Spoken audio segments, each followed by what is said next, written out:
Hello everyone, so today I'm going to be showing you a very simple sourdough bread recipe and I hope you like it. Alright, so first we're going to start off with some sourdough starter and some water and some salt. And then we're going to stir to dissolve everything through before adding the rest of your flour. So those are basically all the ingredients you're going to need for this sourdough bread. The important thing is you have a good starter. So your starter could be homemade or store-bought. I recommend making your own. And if you're interested in seeing how I made mine, leave a comment down below and I can make that video. So after trying to mix it through with the chopsticks, I switched to using my hands because it got kind of difficult to maneuver it once the dough started taking shape. And so now I'm just pushing the dough against the sides to get all the dry bits onto the dough. And you let that rest on your kitchen counter, which is called autolysing.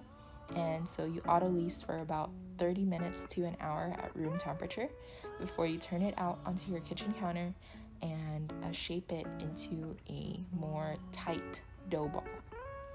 And so once you get it to be smooth relatively on top, you let it rest for 30 minutes before manipulating it again.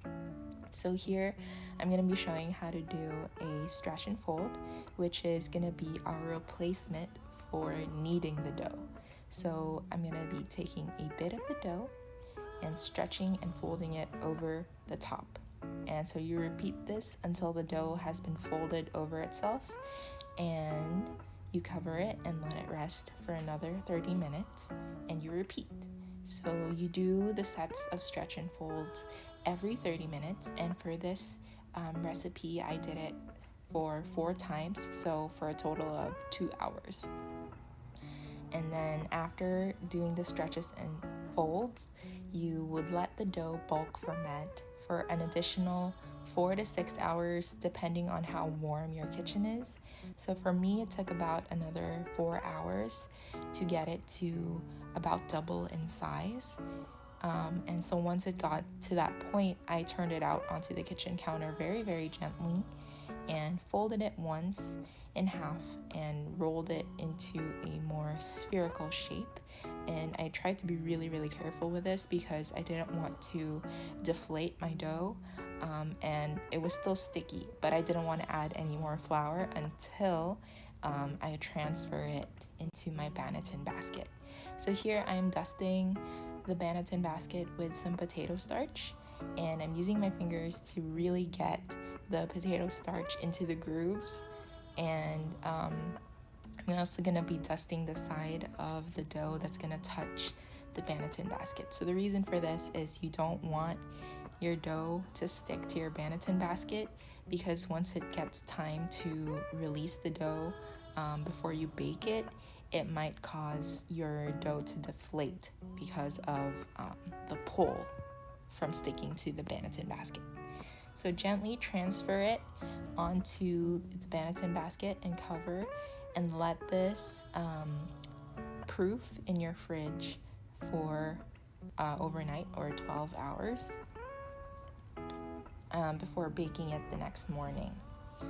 So it took about a total of 18 hours for this dough until I was ready to bake it. So it took 2 hours of stretching and folding, another 4 hours to do the bulk fermentation at room temperature, and then another 12 hours in the fridge to let it proof. And so now I'm using a blade to score the top of the dough, and you can do fancy scoring if you want to make it look pretty. I'm still practicing, so it might not be as pretty as it could be, but I'm working on that, and you can too if you want to make it look pretty, but it's not necessary. You can score it once and be done with it and put it in the oven. So as for baking it, I'm using a Dutch oven that has been preheated to 500 degrees Fahrenheit, and so I lowered the temperature to about 480 because I didn't want to burn my dough. And then I put the dough back into the oven, in the Dutch oven with the lid on for 20 minutes. And after 20 minutes, I took it out and took the lid off.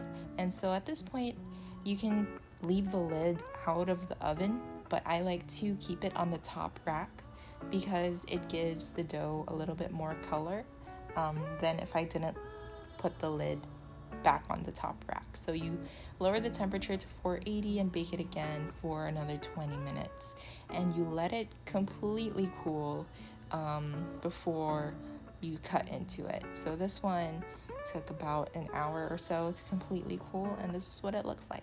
So it's a bit more dense than my other loaves because this recipe was made with a mixture of white and wheat flour.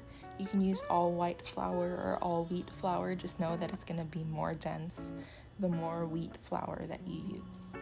So yeah, that's basically it. I hope you enjoyed it. See you in my next one. Bye.